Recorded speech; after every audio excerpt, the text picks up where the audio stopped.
بسم الآب والابن والروح القدس الإله الواحد آمين. في سفر أشعياء ربنا يسأل سؤال، الحقيقة السؤال ده نوع من أنواع التوبيخ للإنسان. في السؤال ده ربنا يسأل ويقول إيه في الإصحاح 10؟ هل تفتخر الفأس على القاطع أو يتكبر المنشار على مردده؟ يعني معقول الفاس يقول أنا اللي خبطت الشجرة أو قطعتها، أو المنشار يقول أنا اللي نشرت الخشب؟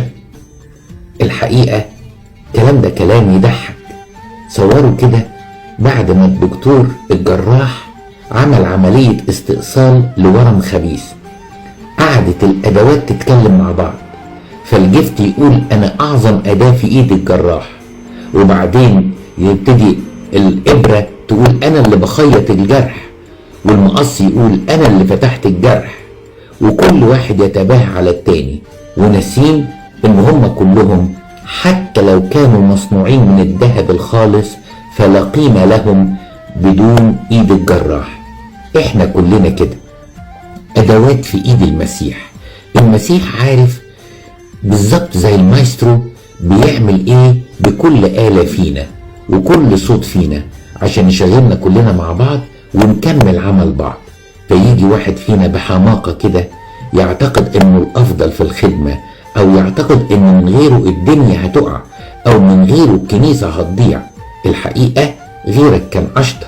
ما في ياما ناس كتيرة قوي مشيت وسابت الدنيا بتاعتنا سواء كانوا كده او كده، لكن الكنيسة فضلت محمية لان المسيح هو اللي بيرعاها.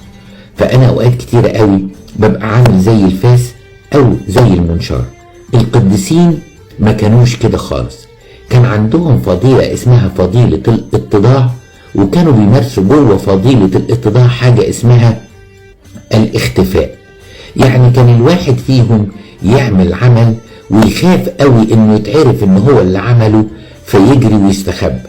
او القديس موسى الاسود كان يستنى لغاية لما كل الرهبان تنام علشان هو يروح يجيب المية. او القديس الانبا سربامون ابو طرحة اللي كان يستنى لما الليل يكثم على القرية علشان يبتدي يلف على القرى ويوزع اي حاجة بتجيله على البيوت الفقيرة. يا سلام، طوباه اللي ينسب المجد لربنا في كل حاجة، يقول أنا ما أنا ولا حاجة، لكن المسيح هو الساكن فيا، المسيح هو الحال فيا. ويقول مع بولس ينبغي أن هذا يزيد وإني أنا أنقص. أقول لكم إيه؟ صباح الخير.